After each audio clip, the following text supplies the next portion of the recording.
Welcome to Focus News. Bharat Rashtra Samiti के dynamic leader, Malakpet के in charge हरदिल अजीज़ जनाब आज़म अली साहब आज हमारे साथ हैं। अस्सलाम वालेकुम। वालेकुम अस्सलाम रहमतुल्लाहि। सबसे पहले आज तो हमारी आज अपॉइंटमेंट कल फ़ोन करते ही हम लोग को खाली 5 मिनट के अंदर अपॉइंटमेंट दिए और आज उनका जन्मदिन भी है। फोकस न्यूज़ की तरफ से पहले तो जन्मदिन की मुबारकबाद देता हूँ। बहुत बहुत शुक्रिया, बहुत शुक्रिया। मौजूदा इलेक्शन में इसमें बीआरएस पार्टी की जीत किस तरीके से हासिल हो सकती है, तो कौन से चीज़ें हैं अपने को कामयाब दिलाने की? बहुत शुक्रिया। लेकिन सबसे पहले आपके चैनल के ज़रिए मैं तेलंगाना के अवाम को ये बात वाज़े कर देना चाहता हूँ कि 2014 में जब इंतखाबात हुए थे, कई अपोजिशन पार्टियों का और उस वक्त की इक़्तिदार में कांग्रेस थी, वहाँ के बड़े लीडरों का यही बोलना था कि तेलंगाना हासिल तो कर लोगे, लेकिन तेलंगाना में फ़िसादात बढ़ेंगे, इलेक्ट्रिसिटी का और प्रॉब्लम बढ़ जाएगा, फार्मर्स और ज़्यादा ख़ुदकशी करेंगे, हिंदू मुस्लिम फ़िसादात होंगे और तेलंगाना बर्बादी की तरफ जाएगा।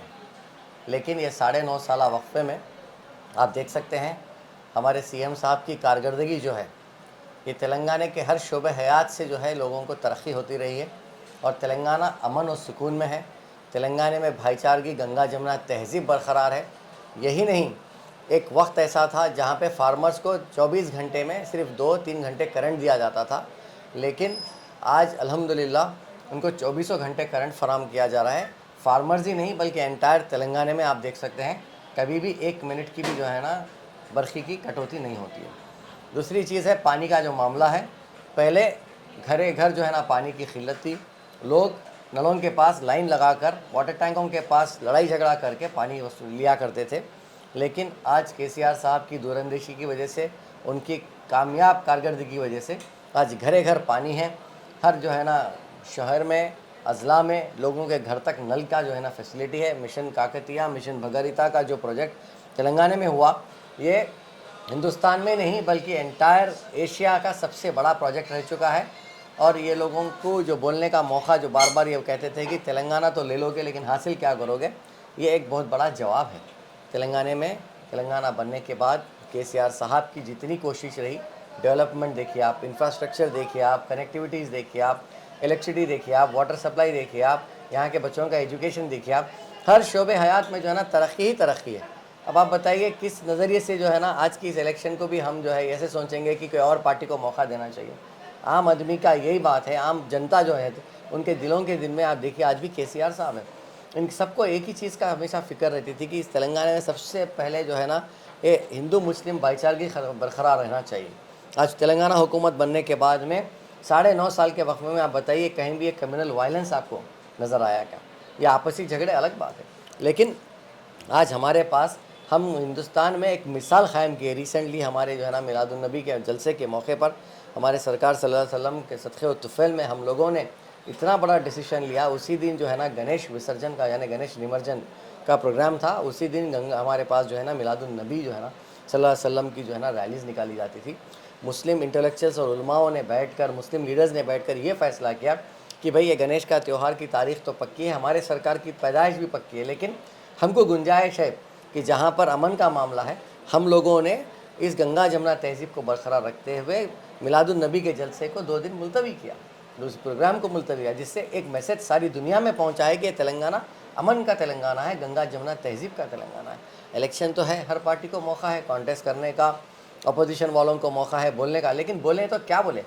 मैं ये अपोजिशन लीडर से एक ही बात की रिक्वेस्ट करना चाहता हूँ, आप इस तेलंगाना के माहौल को ख़राब ना होते हुए इलेक्शन कॉन्टेस्ट करें।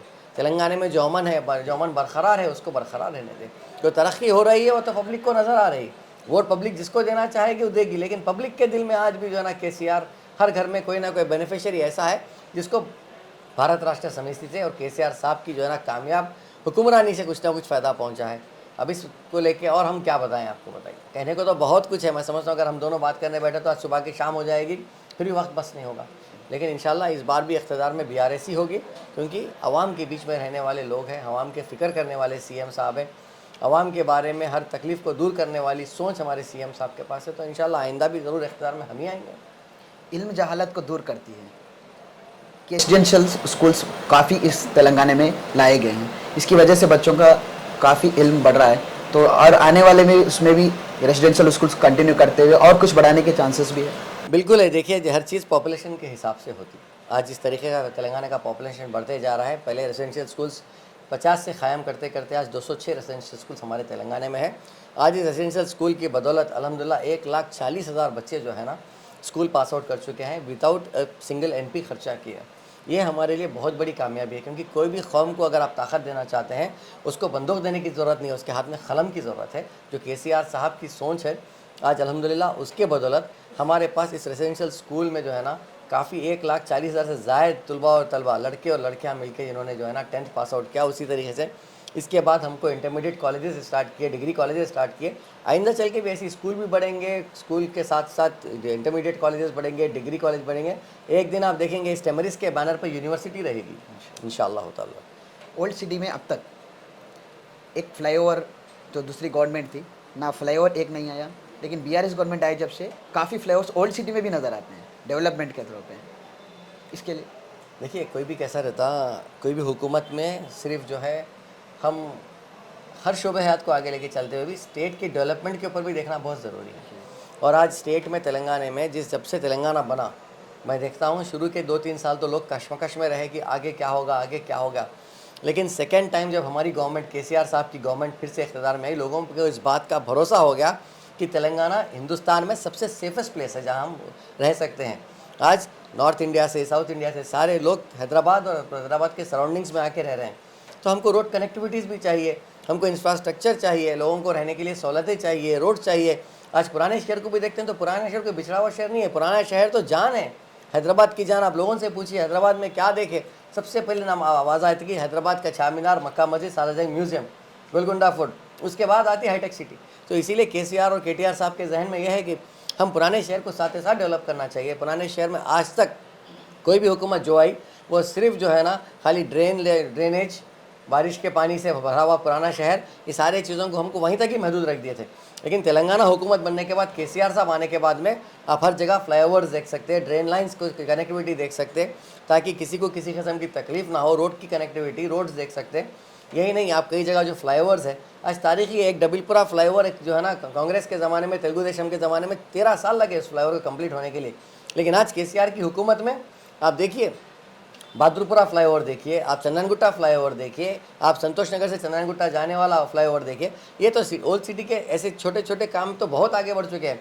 और आज मिसाली जो है ना केबल ब्रिज जो कहते हैं, हमारे हाईटेक सिटी का भी आप जाके देखिए, गच्चीबौली की तरफ, वहाँ के डेवलपमेंट देखिए। तो उसके साथ साथ ओल्ड सिटी को भी डेवलप करना हमारी जिम्मेदारी है। और केसीआर साहब सारी चीज़ों को, केटीआर साहब जिस तरीके से लेके चल रहे हैं, भरपूर जो है ना पूरी कोशिश यही है कि शहर का हर हिस्सा डेवलप हो। इंशाल्लाह आइंदा और भी डेवलपमेंट आएगा।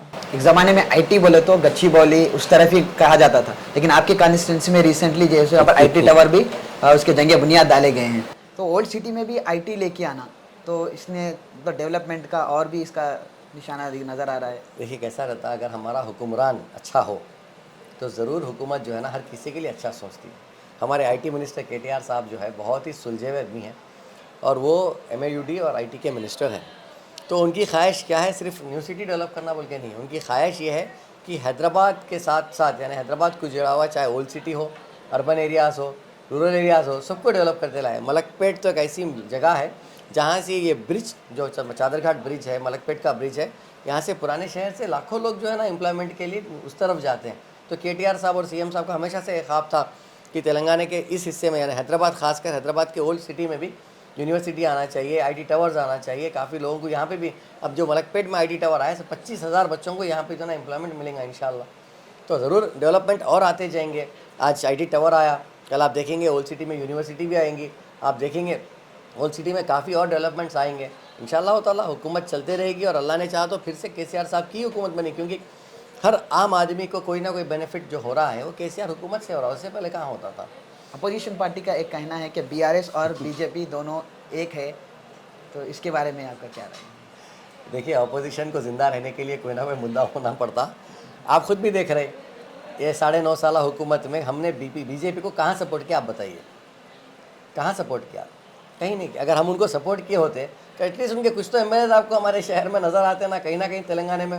वो सिंगल डिजिट पे थे, आइंदा भी सिंगल डिजिट पे ही रहेंगे। मैं वादे के साथ और दावे के साथ कह सकता हूँ, मेरे अवाम के साथ, आपकी मीडिया के ज़रिए, ये कांग्रेस का काम खाली मुसलमानों को डरा कर वोट लेना, वोट बैंक की तरह इस्तेमाल करना, बाद में भूल जाना है।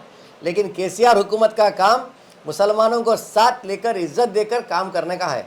इसीलिए कांग्रेस ऐसी डराती रही थी, बीजेपी बीजेपी बीजेपी। हमको बीजेपी से ना डर है, ना हम बीजेपी के साथ जाएंगे। उल्टा बीजेपी को डर है कि केसीआर कल के दिन जो है तेलंगाना रियासत जिस तरह हासिल किए, उसी तरह एक दिन उनकी गद्दी भी जो है ना मोदी की केसीआर साहब हासिल करेंगे बोल के डर है। और कांग्रेस को भी इस बात का डर है कि केसीआर कहीं आगे ना निकल जाए, तो वो पब्लिक को डराने के लिए, खासकर मुसलमान मासूम लोग होते और बहुत जल्द जो है ना हम लोग ऐसे बातों से डरते। इसीलिए हमको बीजेपी से डरने की ज़रूरत नहीं है, कांग्रेस की ज़रूरत नहीं है। और सिर्फ एक ही एक जमात, एक ही एक सरकार केसीआर की है, जो बराबर मुसलमानों को साथ लेके चलेगी। और इंशाल्लाह बीजेपी के तो हमारे कोई लेना ना देना, हम तो याद भी नहीं करते बीजेपी को, अपोजिशन वाले याद दिलाते बीजेपी भी है, बीजेपी है, बीजेपी है। बीजेपी है कहाँ, ये बताइए आप। यहाँ पे आप कहीं भी जाइए, जहाँ नज़र डालेंगे आप टीआरएस, यानी अब तो बीआरएस है, बीआरएस ही है। लोग वही बोलते हैं, अरे बीजेपी जैसे कांग्रेस बोलते, लोग समझते हैं बीजेपी कहाँ है, बीजेपी से डराते हैं हमारे को। हम कहीं को अलायंस करेंगे बीजेपी से?